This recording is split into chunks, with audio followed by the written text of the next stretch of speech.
जी नमस्कार दोस्तों, मैं सत्यम मिश्रा और आप देख रहे हैं टीच लर्नर्स का यूट्यूब चैनल।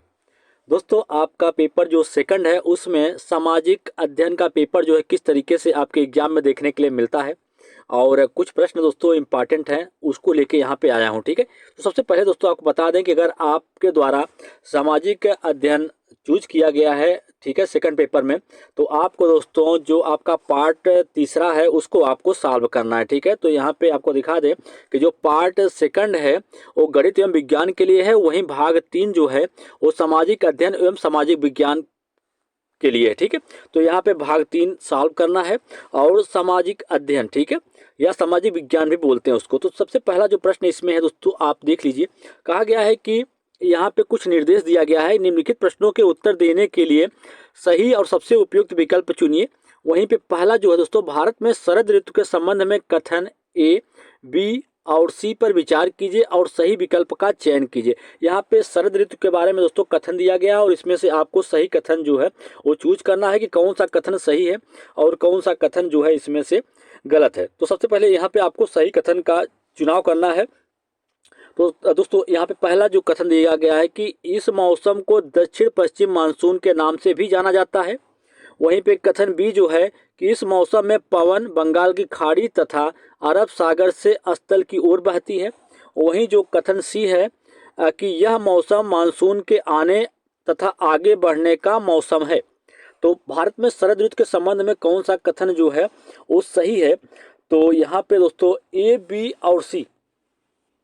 ठीक है दोस्तों, पहली बार दोस्तों आप इस प्रश्न में देख रहे होंगे कि जो यहाँ पे कथन दिया गया है मानसून के बारे में, वो तीनों ही कथन क्या है दोस्तों, गलत हैं। तीनों कथन ए, बी और सी तीनों ही कथन गलत हैं दोस्तों। ठीक है, तो कथन ए, बी और सी तीनों ही क्या है, गलत हैं। तो इस प्रश्न का राइट जवाब क्या होगा?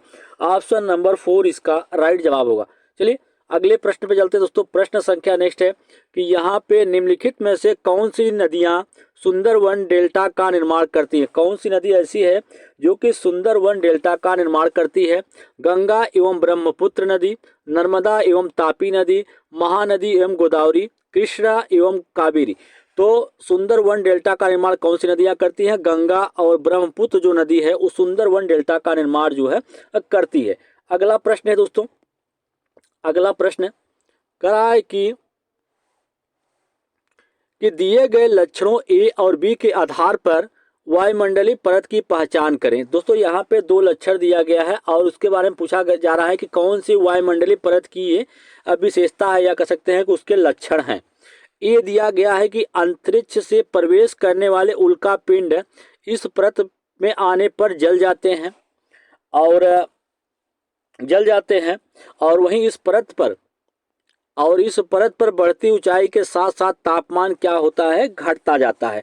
तो यहाँ पर दोस्तों कुछ परत दिया गया है। ऑप्शन एक है क्षोभ मंडल, ऑप्शन दूसरा है समताप मंडल, ऑप्शन तीसरा है मध्य मंडल और ऑप्शन जो आपका चौथा है वो क्या है, वायुमंडल, ब्रह्ममंडल जिसको बोलते हैं, वायुमंडल बोलते हैं। ठीक है, तो यहाँ पे दोस्तों आपको बताना है कि कौन सा राइट जवाब है। तो इस प्रश्न का राइट जवाब क्या होगा दोस्तों? मध्यमंडल। मध्यमंडल ऐसा मंडल होता है जिसमें अंतरिक्ष से प्रवेश करने वाले उल्का पिंड जो होते हैं इस परत पर आने पर जल जाते हैं और इस परत में बढ़ती ऊंचाई के साथ साथ जो तापमान है वो भी क्या है, घटता रहता है। ठीक है, चलते हैं अगले प्रश्न पे।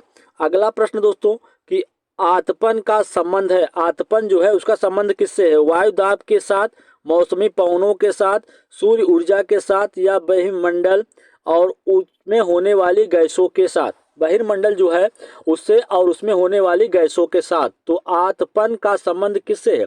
तो आतपन का संबंध दोस्तों सूर्य ऊर्जा के साथ है। किसके? सूर्य ऊर्जा के साथ आतपन का संबंध है। ठीक है, चलिए अगला प्रश्न है।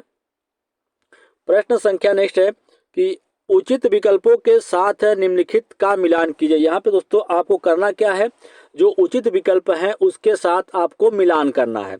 तो यहाँ पे विकल्प आपको कौन सा सही है दोस्तों, यहाँ पे वो चीज़ें बतानी है कि यहाँ पे इसे विकल्प ए दे रखा है शंकुधारी वन। शंकुधारी वन की क्या विशेषता है, किससे मिलान करना पड़ेगा इससे?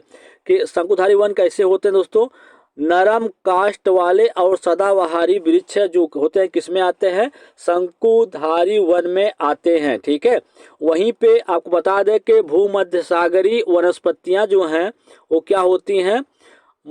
महाद्वीपों का पश्चिमी एवं दक्षिणी पश्चिमी किनारा होती हैं। उष्णकटिबंधनीय सदाबहार वन जो हैं दोस्तों क्या है, दृढ़ काष्ठ वाले वृक्ष इसमें आते हैं। वहीं शीतोष्ण की अगर बात करें तो शीतोष्ण सदाबहार वन जो होते हैं क्या होते हैं कि महाद्वीपों का पूर्वी किनारा क्या होता है, महाद्वीपों का जो पूर्वी किनारा है वो क्या है, शीतोष्ण सदाबहार वनों का क्षेत्र है। ठीक है, तो इस प्रश्न का राइट जवाब क्या होगा, ऑप्शन नंबर सेकंड इसका राइट जवाब होगा। चलिए अगले प्रश्न पे, प्रश्न संख्या नेक्स्ट दोस्तों कि दिए गए दोनों कथनों पर ध्यान दें और उचित विकल्प का चयन करना है। ठीक है, तो यहाँ पे कथन एक जो रखा गया है, कहा है कि सहारा रेगिस्तान एक समय में पूर्णतया हरा भरा मैदान था। दूसरा है कि सहारा की गुफाओं से प्राप्त चित्र नदियां, मगर, हाथी और शेर, पशु तथा बकरियां दर्शाते हैं। क्या दर्शाते हैं, सहारा की गुफाओं से प्राप्त चित्र जो है वो नदियां, मगर, हाथी, शेर, पशु तथा बकरियों को दर्शाते हैं। बिल्कुल सही, दोनों ही जवाब क्या है, दोनों ही कथन बिल्कुल सही हैं इस प्रश्न के। ठीक है दोस्तों, तो चलिए अगले प्रश्न पे, प्रश्न संख्या नेक्स्ट है, यहाँ पे कह रहा है कि डॉल्फिन के बारे में दिए गए ABC कथनों पर विचार कीजिए और सही विकल्प का चयन कीजिए। यहाँ पे डॉल्फिन के बारे में कुछ कथन दिया गया है और आपको विचार करना है कि कौन सा इसके बारे में सही है। कथन एक है कि गंगा ब्रह्मपुत्र नदी के अलवड़ जल में डॉल्फिन पाई जाती हैं। वहीं डॉल्फिन अभ्यारण्य बिहार राज्य में अवस्थित है। तीसरा है कि डॉल्फिन की उपस्थिति से जल की शुद्धता का पता चलता है।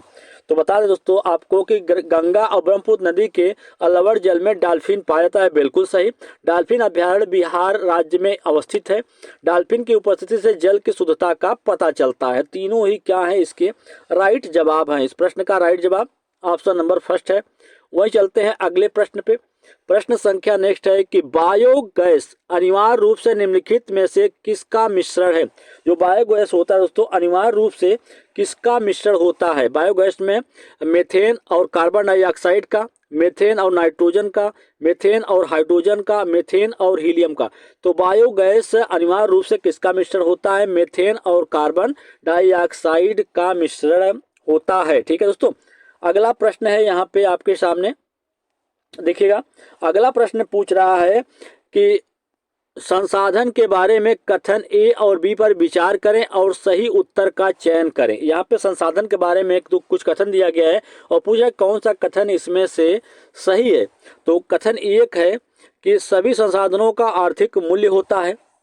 सभी संसाधन जो होते हैं उनका क्या होता है, आर्थिक मूल्य होता है। वहीं बी जो है कि समय और प्रौद्योगिकी दो महत्वपूर्ण कारक हैं जो पदार्थों को संसाधन में परिवर्तित कर सकते हैं। बिल्कुल सही दोस्तों, इस प्रश्न का राइट जवाब दोस्तों क्या हो जाएगा, सभी संसाधनों का आर्थिक मूल्य होता है। ये गलत है, क्या है, ये गलत है। लेकिन सभी समय और प्रौद्योगिकी जो है दो महत्वपूर्ण कारक हैं जो पदार्थों को संसाधन के रूप में परिवर्तित करते हैं। इसका ऑप्शन नंबर एक क्या है, बिल्कुल सही है।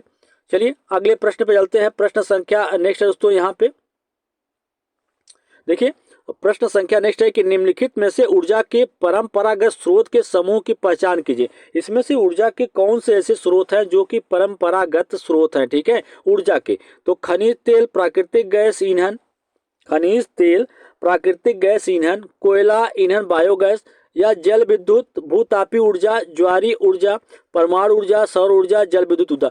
तो परंपरागत स्रोत कौन से हैं ऊर्जा के, खनिज तेल, प्राकृतिक गैस एवं ईंधन। ये तीनों क्या है, परंपरागत स्रोत है किसके, ऊर्जा के। ठीक है, चलिए अगला प्रश्न दोस्तों यहाँ पे आपके सामने नीचे की तरफ अगला प्रश्न है, कहा कि प्राकृतिक संसाधनों के प्रकार को उनके वर्गीकरण के साथ मिलान करना। यहाँ पे जो प्राकृतिक संसाधन है उनका वर्गीकृत जो है दोस्तों उसके आधार पे इनका क्या करना है, मिलान करना है। तो वर्गीकरण का आधार ए में दिया गया है, वहीं पे बी में क्या दिया गया है, संसाधन की प्रकार दिया गया है। ठीक है, तो इसमें से आपको क्या करना है, मिलान करना है। ठीक है, तो यहाँ पे विकास व प्रयोग का स्तर क्या है, विकास एवं प्रयोग का जो स्तर है वो क्या है कि वास्तविक एवं और संभाव्य, उद्गम क्या है, जैव और अजैव, वहीं वितरण क्या है, वितरण सर्वव्यापक और स्थानिक है, और भंडार क्या है, नवीनीकरणीय और अनवीनीकरणीय। तो इसका राइट जवाब दोस्तों क्या हो जाएगा, ऑप्शन नंबर फर्स्ट हो जाएगा, क्योंकि सेम टू सेम जैसा दिया गया वैसा इसका राइट जवाब है। ठीक है, चलिए अगले प्रश्न पे, प्रश्न संख्या नेक्स्ट है, यहाँ पे पूछा रहा है कि कथन ए, लगभग 12,000 साल पहले भारत में कई क्षेत्रों में गर्मी बढ़ने के कारण घास वाले मैदान बनने लगे। घास वाले क्या हुए? मैदान बनने लगे। वहीं कथन बी जो दे रखा है कि हिरण, बारहसिंघा, बकरी, भेड़ और मवेशी जैसे जानवरों की संख्या भी बढ़ने लगी। तो इसमें से कौन सा राइट जवाब है? लगभग 12 साल पहले भारत में कई क्षेत्रों में गर्मी बढ़ने के कारण घास वाले मैदान जो है वो क्या है? बनने लगे। तो इसमें से कौन सा राइट जवाब दोस्तों?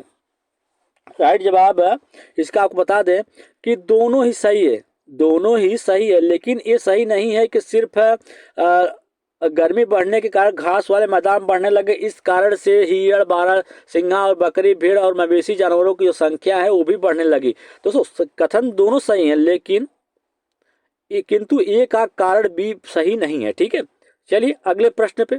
यहाँ पे प्रश्न संख्या नेक्स्ट है। अब यहाँ पे पूछा जा रहा है दोस्तों कि पूरा स्थलों के संदर्भ में निम्नलिखित में से कौन सा सही है? ए है कि वह स्थान जहाँ वस्तुओं के अवशेष मिलते हैं, ये केवल जमीन के ऊपर ही पाए जाते हैं, ये केवल जमीन के अंदर पाए जाते हैं, ये समुद्र और नदी के तल में कहीं भी पाए जाते हैं। तो पूरा स्थलों के बारे में कौन सा कथन सही है कि वह स्थान जहां वस्तुओं के अवशेष मिलते हैं उसे क्या कहते हैं? पूरा स्थल कहा जाता है। ठीक है, तो इसका केवल एक ही जवाब सही है, ऑप्शन नंबर फर्स्ट सही है। ठीक है, क्वेश्चन नंबर नेक्स्ट है दोस्तों, क्या पूछा जा रहा है कि यहाँ के हड़प्पा सभ्यता के लोग जो है बनाते थे, हड़प्पा सभ्यता के जो लोग थे वे क्या बनाते थे? ठीक है, हड़प्पा सभ्यता के लोग बनाते थे पत्थर के मोहरें, पीले रंग से डिजाइन किए गए पात्र, लोहे से बनी तकलियां, सोने से बने बर्तन।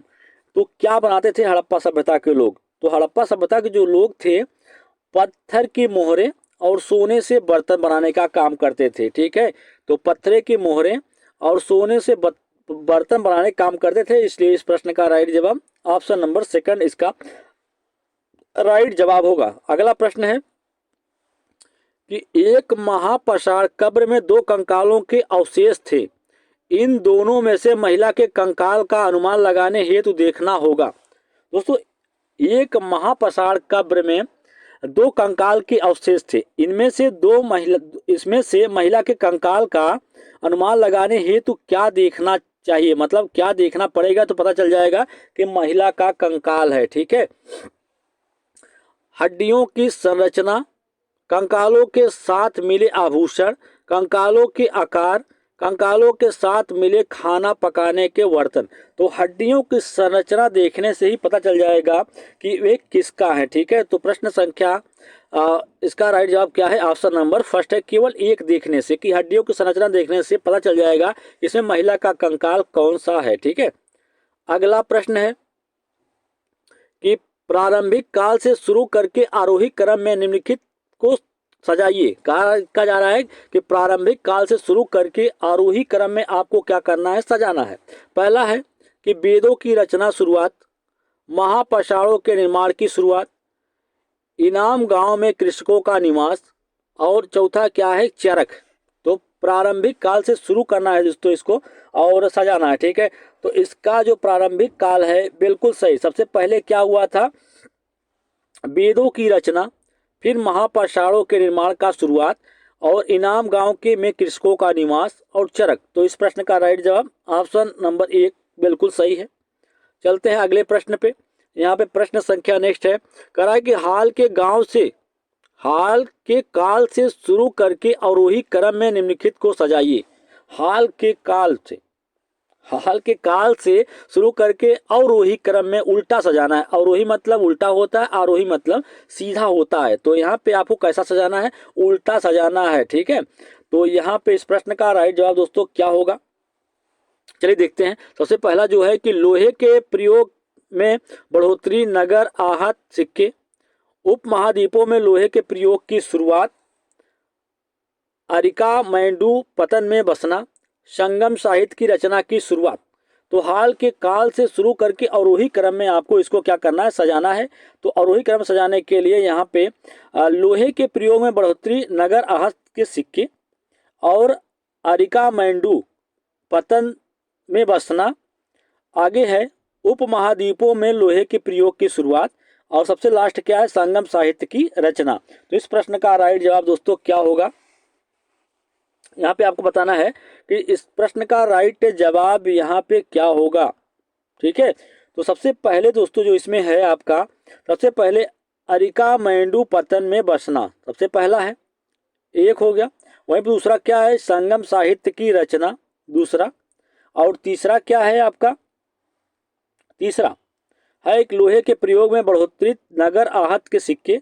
और ये तीसरा हो गया आपका। चौथा दोस्तों एक बच रहा है, ये चौथा हो जाएगा। तो यहाँ से आपको पता चल गया कि सबसे पहला कौन सा है, सी डी ए और बी। इस प्रश्न का राइट जवाब ऑप्शन नंबर तीसरा हो जाएगा। ठीक है, चलिए अगले प्रश्न पे। प्रश्न संख्या नेक्स्ट है दोस्तों, यहाँ पे पूछा है कथन ए, चोल मंदिर धार्मिक सामाजिक एवं सांस्कृतिक जीवन के केंद्र थे। वही कथन बी है, चोल काष्ठ प्रतिमाएं देवी देवताओं की थी पर कुछ प्रतिमाएं भक्तों की भी थी।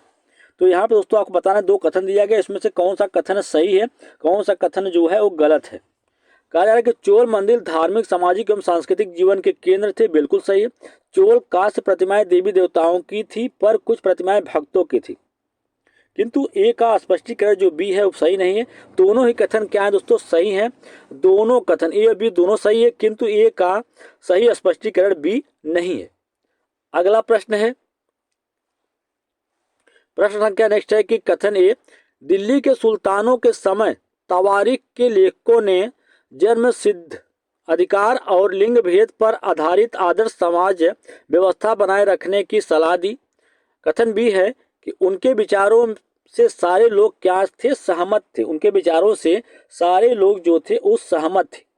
ठीक है, तो यहाँ पे कहा गया कि दिल्ली के सुल्तानों के समय तवारीख के लेखकों ने जन्मसिद्ध अधिकार और लिंग भेद पर आधारित आदर्श समाज व्यवस्था बनाए रखने की सलाह दी। ये जो दोस्तों बिल्कुल सही है, जो ये वाला कथन आपका दे रखा है बिल्कुल सही है, लेकिन उसके विचारों से सारे लोग सहमत थे, ये गलत है। तो यहाँ पे कथन क्वेश्चन का जो ऑप्शन है वो ऑप्शन नंबर एक बिल्कुल सही। दोस्तों चलते हैं अगले प्रश्न पे। प्रश्न संख्या नेक्स्ट है, कह रहा है कि कथन एक है कि रजिया ने अपने अभिलेखों में अपना नाम पुरुषों जैसा लिखकर अपने पुरुष होने का भ्रम पैदा किया। कथन बी है कि तवारीख के लेखकों ने सामाजिक तथा लिंग भेद को आधार बनाकर यह तर्क दिया कि पुरुष स्त्रियों की तुलना में श्रेष्ठ होती हैं। तो यहाँ पे दोस्तों आपको बताना है कि कौन सा सही है। देखिए यहाँ पे जो कथन एक दिया गया है उस गलत है। रजिया ने अपने अभिलेखों में अपना नाम पुरुषों जैसा लिखकर अपने पुरुष होने का भ्रम पैदा किया, ये गलत है। वहीं पे आपको तवारीख के लेखकों ने सामाजिक तथा लिंग भेद को आधार बनाकर यह तर्क दिया कि पुरुष स्त्रियों की तुलना में श्रेष्ठ होते हैं। तो इसका राइट जवाब क्या होगा, ऑप्शन नंबर सेकंड इसका राइट जवाब होगा। चलिए ठीक है दोस्तों, चलिए अगले प्रश्न पे चलते हैं। प्रश्न संख्या नेक्स्ट है। अब यहाँ पे पूछा रहा है कि कथन ये है कि अकबर, जहांगीर और शाहजहां ने सुलह ए कुल के विचार को शासन का सिद्धांत बनाया। कथन भी है कि विभिन्न धर्मों से जुड़े हुए व्यक्तियों के साथ विचार विमर्श से अकबर की समझ बनी कि जो विद्वान धार्मिक रीति और मताधता पर बल देते हैं वे अक्सर कट्टर होते हैं। ठीक है, वे अक्सर क्या होते हैं, कट्टर होते हैं। इसमें से कौन सा राइट जवाब होगा इसको, तो बता दें आपको कि इसका अकबर और जहांगीर ने सुलह ए कुल सर्वत्र शांति के विचार को शासन का सिद्धांत बनाया। वहीं विभिन्न धर्मों से जुड़े हुए व्यक्तियों के साथ विचार विमर्श से अकबर की समझ बनी कि जो विद्वान धार्मिक रीति और मनताधता पर बल देते हैं वे अक्सर क्या होते हैं, कट्टर होते हैं। दोस्तों इसका जो है बिल्कुल सही, इस प्रश्न का राइट जवाब क्या होगा, ऑप्शन नंबर 3 बिल्कुल सही होगा, क्योंकि ए बी दोनों ही क्या है, सही हैं, और ए का कारण क्या है, बी है।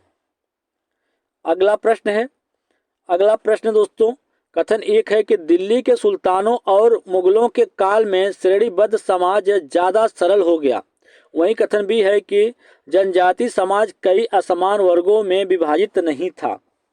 क्या नहीं था, विभाजित है। दिल्ली के सुल्तानों और मुगलों के काल में श्रेणीबद्ध समाज ज़्यादा सरल हो गया। क्या हो गया, ज़्यादा सरल हो गया। और वहीं कथन भी है कि जनजाति समाज कई असमान वर्गों में विभाजित नहीं था। तो यहाँ पे दोस्तों कथन एक क्या है, बिल्कुल गलत है। दिल्ली के सुल्तानों और मुगलों के काल में श्रेणीबद्ध समाज ज़्यादा सरल हो गया, ये गलत है। किंतु बी बिल्कुल सही है। चलिए अगले प्रश्न पे, यहाँ पे प्रश्न संख्या नेक्स्ट है, और अच्छे प्रश्न दोस्तों, सभी प्रश्न बहुत ही अच्छे हैं।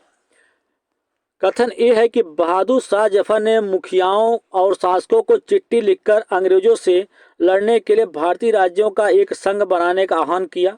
वहीं कथन भी है कि बहादुर शाह जफर के 1857 के बगावत को अपना समर्थन देने के फैसले ने स्थिति रातों रात पीड़ित बगावतियों के पक्ष में बदल दी।